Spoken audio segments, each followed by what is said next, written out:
देश में आम चुनाव के ठीक पहले अयोध्या में श्री राम लला के भव्य मंदिर में प्राण प्रतिष्ठा कर भारतीय जनता पार्टी ने स्पष्ट संदेश दे दिया कि देश में अगला चुनाव प्रभु श्री राम के नाम पर लड़ा जाएगा और जिस उत्तर प्रदेश में प्रभु श्री राम का मंदिर है उस उत्तर प्रदेश से भाजपा को 80 में 80 सीट चाहिए। मोदी जी ने टारगेट दे दिया योगी जी को मिशन 80 को साधने के लिए अमित शाह ने पहले ही ओम प्रकाश राजभर को भारतीय जनता पार्टी के एनडीए में ला दिया था।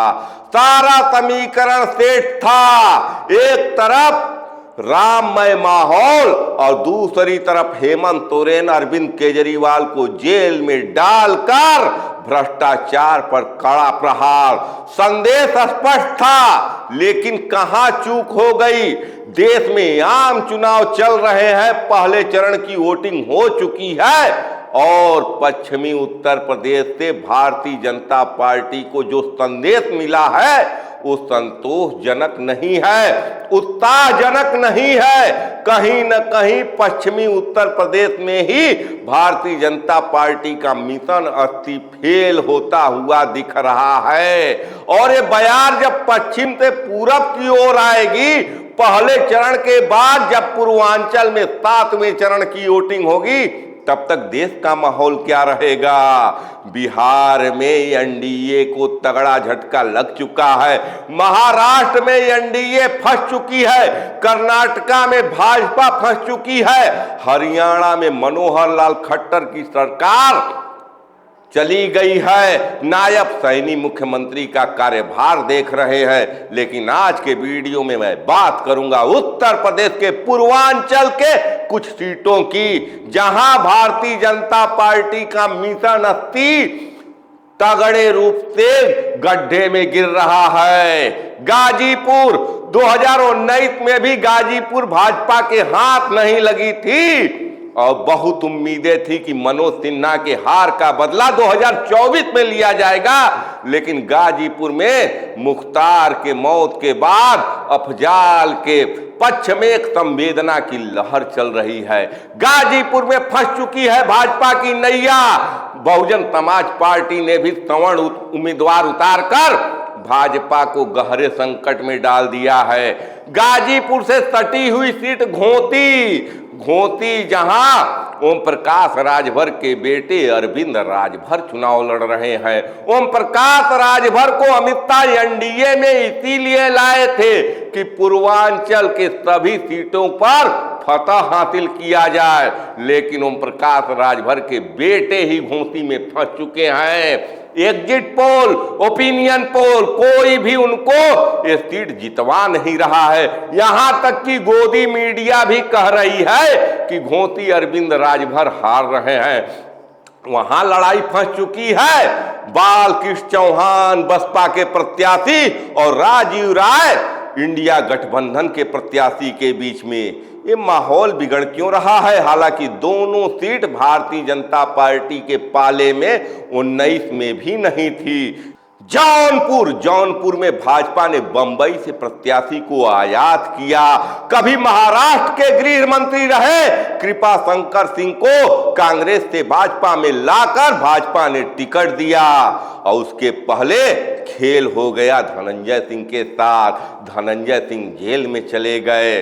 कयास यही थे कि समाजवादी पार्टी से श्रीकला रेड्डी चुनाव लड़ेंगी, धनंजय सिंह की पत्नी। लेकिन समाजवादी पार्टी ने बाबू सिंह कुशवाहा को टिकट दे दिया तो धनंजय की पत्नी बसपा के सिंबल पर जौनपुर से आ गई हैं। और आप याद रखिए कि जौनपुर से सांसद रह चुके धनंजय सिंह बसपा के ही सिंबल से विजय प्राप्त किए थे।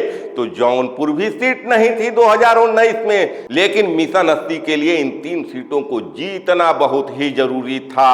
अब हम बात कर रहे हैं चंदौली लोकसभा सीट, जहां से मोदी सरकार के केंद्रीय मंत्री, भारी उद्योग मंत्री महेंद्र नाथ पांडे चुनाव लड़ रहे हैं। हैट्रिक का सपना देख रहे हैं। लेकिन कहीं न कहीं चंदौली की जनता आज के तारीख में सवाल उठा रही है भारी उद्योग मंत्री के कार्यों पर। जनता पूछ रही है कि महेंद्र नाथ पांडे भारी उद्योग मंत्री रहते हुए कौन सा उद्योग लगाए हैं, एक उद्योग का नाम तो बताएं।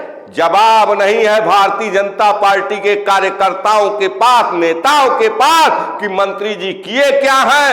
मंत्री जी के कार्यों पर जो समीक्षा हो रही है जनता कर रही है। भारी उद्योग मंत्री चंदौली में शौचालयों का फीता काटने आते हैं, लेकिन दुर्भाग्य तो यह है कि वो शौचालय भी आधे से ज्यादा पानी के अभाव में चल नहीं पाए।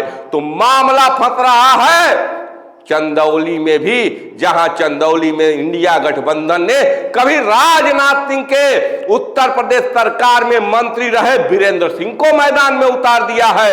लड़ाई यहां भी कांटे की है और कयास यही लग रहे हैं कि ये सीट भी भाजपा के हाथ से जा सकती है।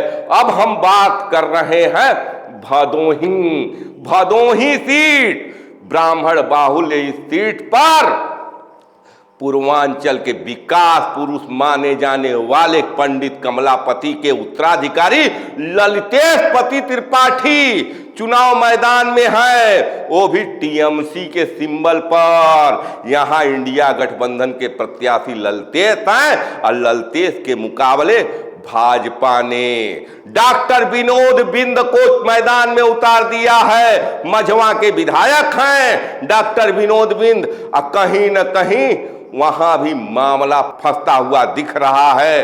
पिछले प्रत्याशियों के खिलाफ नाराजगी थी, इस वजह से टिकट कट गया, तो भदोही सीट भी कांटे की टक्कर में फंस चुकी है। अब हम बात करते हैं रॉबर्ट्सगंज। वैसे तो ये सीट भाजपा के सहयोगी पार्टी अपना दल के खाते में है, लेकिन पकौड़ी लाल कोल के खिलाफ इतना जबरदस्त जनाक्रोश है। अपना दल के सांसद हैं, उनके खिलाफ इतना जनाक्रोश है कि उनको दोबारा टिकट देने की हिम्मत अनुप्रिया पटेल में हो ही नहीं रही है। और समाजवादी पार्टी भी इंतजार कर रही है कि अनुप्रिया किसको उतारती है मैदान में। मामला वहां भी फंसा है, जो भी वोट मिलना है मोदी और योगी के नाम पर मिलना है। पकौड़ी लाल कोल के कार्यों से जनता जबरदस्त नाराज है। मामला रॉबर्ट्सगंज में भी फंस सकता है। पूर्वांचल के सीट आजमगढ़ से जहां निरहुआ सांसद हैं, वहां भी मामला फंस चुका है। वहां उपचुनाव में निरहू को जिताने वाले गुड्डू जमाली, जो कि उपचुनाव में बसपा के प्रत्याशी थे, वो आ चुके हैं इस समय समाजवादी पार्टी में। वहां बलराम यादव और गुड्डू जमाली को समाजवादी पार्टी ने एमएलसी बनाकर मुस्लिम यादव का समीकरण सेट कर दिया है। तो मामला आजमगढ़ में भी फंस रहा है। तो जिस ढंग से पूर्वांचल के 6-7 सीटों पर मामला भारतीय जनता पार्टी के लिए हाथ से निकलता जा रहा है, उससे मिशन 80 तो बहुत दूर की कौड़ी हो गई है। पूर्वांचल में एक लहर आएगी, वो लहर 7वें चरण में आएगी। वो लहर आएगी मोदी जी के बनारस में आने के बाद, और सारे प्रत्याशियों को यही उम्मीद है कि बनारस में आएंगे मोदी जी और चुनाव फतह कराकर निकल जाएंगे। लेकिन जिस ढंग से एनडीए की पूरी सरकार इस समय पूरे देश में घिरती जा रही है, उसके हाथ से बाजी फिसलती जा रही है। कहीं पूर्वांचल की जमीन भी भाजपा के हाथ से सरक न जाए, इस पर सबकी निगाहें हैं। देखना बहुत ही दिलचस्प होगा कि क्या मोदी जी के बनारस में आने के बाद पूर्वांचल का माहौल बदलेगा, या इंडिया गठबंधन इस बार एनडीए को गच्चा दे देगी। इस पर सबकी निगाह है, मेरी भी निगाह है। आप इस बारे में क्या सोचते हैं, अपने राय विचार कमेंट कर जरूर बताएं। देखते रहिए खबरों के खिलाड़ी। मैं आपका पंकज कुमार। जय हिंद, जय भारत, नमस्कार।